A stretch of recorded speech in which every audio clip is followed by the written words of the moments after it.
One जमिनीवरील घरांबाबत अफवांना मिळाला पूर्णविराम। अफवांवर विश्वास न ठेवण्याचे आमदार सुधीर मुनगंटीवार यांचे आवाहन। वन जमिनीवरील घरांबाबतची सत्यता स्पष्ट, बैठकीत निर्णय। बल्लारपूर येथील रवींद्रनगर, मौलाना आझाद वाड, पंडित दीनदयाल वाड व डॉक्टर राजेंद्र प्रसाद वार्डातील नागरिक गेल्या 30 ते 40 वर्षांपासून वास्तव्यास आहेत। मात्र सर्वोच्च न्यायालयाच्या आदेशाच्या नावाखाली या भागातील अतिक्रमण हटविण्यात येणार असल्याच्या अफवा काही जण हेतू पुरस्सर पसरवत आहेत। या अफवांमध्ये कोणतेही तथ्य नाही। नागरिकांच्या हिताचे रक्षण ही माझी नैतिक जबाबदारी असून मी त्यांच्या पाठीशी ठामपणे उभा आहे। कोणत्याही अफवांवर विश्वास ठेवू नये असे आवाहन राज्याचे माजी वने, सांस्कृतिक कार्य व मत्स्य व्यवसाय मंत्री आमदार श्री सुधीर मुनगंटीवार यांनी यावेळी केले। बल्लारपूर येथील सार्वजनिक बांधकाम विभागाच्या विश्रामगृहात वन जमिनीवरील घरांबाबतच्या अफवांवर स्पष्टता मिळविण्यासाठी बैठकीचे आयोजन करण्यात आले होते। या प्रसंगी ते बोलत होते।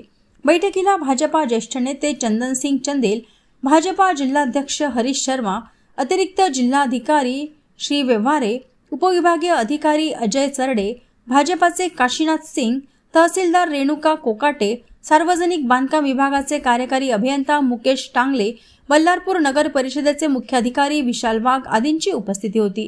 आमदार श्री सुधीर मुनगंटीवार म्हणाले, नागरिकांनी एक एक पैसा जमा करून घरे उभारली आहेत। एका बाजूला शासन बेघरांना घरे देण्याचे कार्य करीत आहेत, तर दुसऱ्या बाजूला काही जण अफवा पसरवून बल्लारपूर येथील 4 वार्डातील रहिवाशांना हटविले जाणार असल्याचे चुकीचे चित्र उभे करत आहेत। अनेक नागरिक नझुल, वेकोली तसेच वन विभागाच्या जमिनीवर गेल्या अनेक वर्षांपासून वास्तव्यास आहेत। या नागरिकांना पट्टे देण्यासंदर्भात नियोजन केले जात असून आतापर्यंत 4442 प्रॉपर्टी आयडेंटिफाय करण्यात आल्या आहेत। येणाऱ्या काळात येथील नागरिकांना पट्टे देण्याची प्रक्रिया राबविण्यात येईल।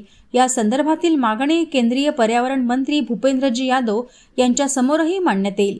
अफवा पसरवून नागरिकांमध्ये भीती निर्माण करणे चुकीचे असून कोणीही अशा अफवांवर विश्वास ठेवू नये असे स्पष्ट शब्दात आमदार श्री सुधीर मुनगंटीवार यांनी उपस्थित नागरिकांना यावेळी सांगितले।